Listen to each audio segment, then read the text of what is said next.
Let's stay in Canberra now. Joining me, of course, our Sky News political contributor, Chris Uhlmann.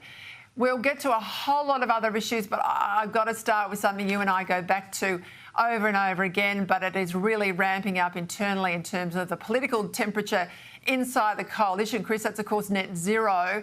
This has not abated while I was away. We've got Barnaby Joyce out there, of course, pushing hard his private member's bill. Until such time Labor says we're going to put it on for debate, now he's telling people, including frontbencher Andrew Hastie, I actually don't want you to vote for it. Well, how does that make sense? Well, it really doesn't, and it puts Andrew Hastie in a difficult position, of course, because he is in the shadow cabinet, but he has also made it pretty clear that he doesn't believe that net zero is an achievable target, and both you and I both know that it's a fantasy target, but that doesn't mean that the politics of this isn't incredibly difficult, Peter, because most of the population now, it would appear, if you go by the public polling, has signed up to the idea that net zero is in some way a way of saying that you believe in climate change, and that's certainly the way that the government is positioning it. So it's difficult for the opposition, partly because it's never really made the case properly about net zero and what the costs of net zero will be to ordinary people. And electricity, as you and I again both know, is a very small part of that. I mean, I would really hope that the coalition could get their act together, at least to do this, to focus all of that energy that it has about this particular simply on the government, to pursue the government on costs and on the claim that this will be greener.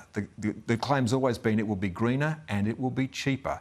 It's going to be neither. People's bills will continue to climb. That's one way of separating people from whether or not they believe that this is a target they want to hit, because if you ever ask people in polling about how much they're prepared to pay, not very much at all to hit these targets. The other thing is there's a huge environmental argument, and that by 2060 we are going to need a landmass 1.6 times the size of Tasmania to build all this stuff and then connect it by transmission lines. It doesn't add up on either front.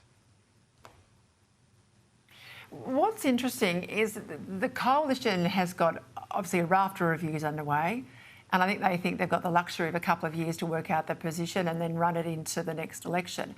That was the problem with Peter Dutton at the last election, was things were not socialised long enough. They were not arguing their case for enough time with the electorate. I think they left too much for the campaign period, and as we know, it gets lost in the noise. I think they need a position on this sooner rather than later. I agree with you, they can't keep sitting on the fence, but why don't they at least create a threshold number for world action before Australia gets involved? You know, we're 1% of the problem. We're leading the world in terms of our response. We're dogging our own economy and our budget to do that. We're hitting consumers hard.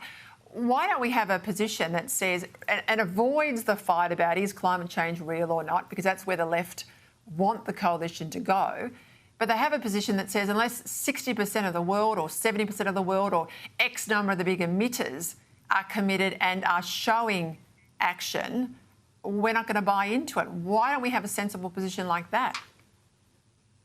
Well, it's a very good question. I think that it's not a particularly difficult argument to make, which is that you can say that you believe that climate change is real, that humans have some hand in that, but that unless the entire world acts together, then nothing is really done about it. We are 1% of the world's problem. Nothing we do in Australia will make any difference. But what we can do is beggar our economy, and that is what we are doing. So the pathway that we are on, you've got to separate the problem from the solution, and the solution that's being proposed is preposterous.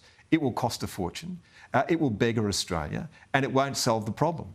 So we need to work out how we spend our money wisely. And so I think the coalition has got to focus in on cost and the environment. They're two issues that people care about, and make the argument there. They've got to do the groundwork. But, Peter, they never do the groundwork. They never make the case. And I appreciate this. You know, I'm trying to make the case. It is a long, hard road to hoe. I know the large bulk of the population doesn't necessarily understand the problem at the moment, but they can be made to understand, and that's the coalition's job. Yeah, Chris, that's where the left have profited on this issue from day one, right? The complexity of the issue, the goodwill all of us have for the environment, the fact that the left, put cursory amounts of information out there. I think the thought that, sun's free and the wind's free, so renewables must be cheaper. That's the line from Labor. Of course, we know that that's not true.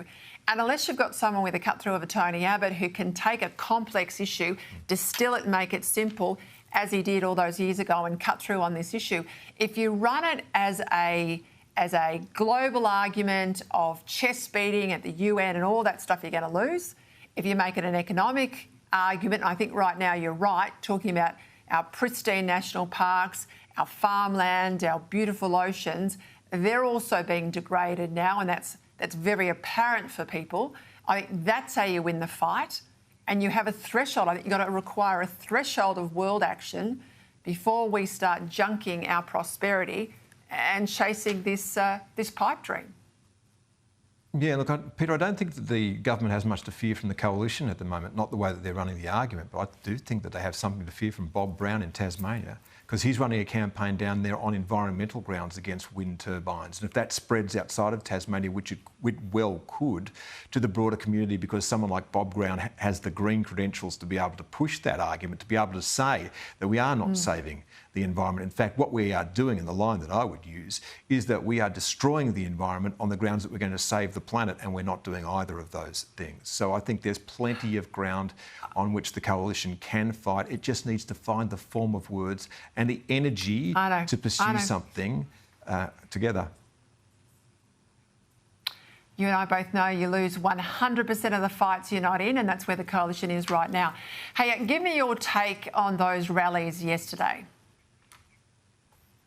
This is a real issue, Peter. People are very concerned about the level of migration in Australia, and of course they will always be dismissed as being racist, because that always happens.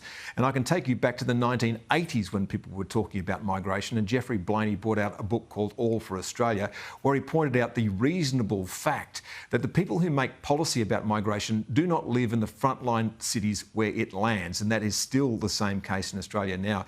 And then you get gaslit about the fact that I can have 447,000 people come in, as they did last year, in net migration, and that won't have an effect on the housing stock. That won't change people's lives. But of course, again, those that argue against these Australians don't live where they live. They don't experience what they experience, the pressure that that puts on their lives. This is a big issue for the government. They can call those people racist if they want. But this issue about the amount of migration, I think those people on the streets represent a fraction of those who are concerned about it, and they're concerned on a number of fronts. One of them also is social cohesion.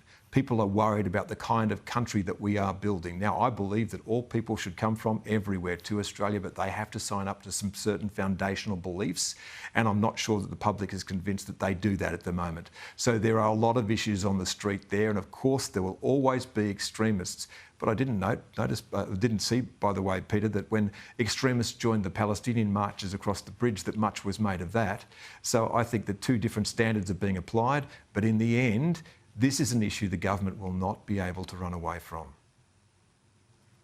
100%. Just quickly, Daniel Andrews, Bob Carr frontlining a big event in China. What do you make of that?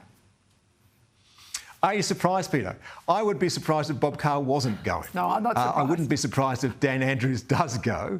They've made their allegiances, shall I say, very, very clear. And when they're sitting there, they will be in the company of the North Korean leader and the Iranian leader, at least the parliamentary leader, and Vladimir Putin. So I guess you can tell a person by the company they keep.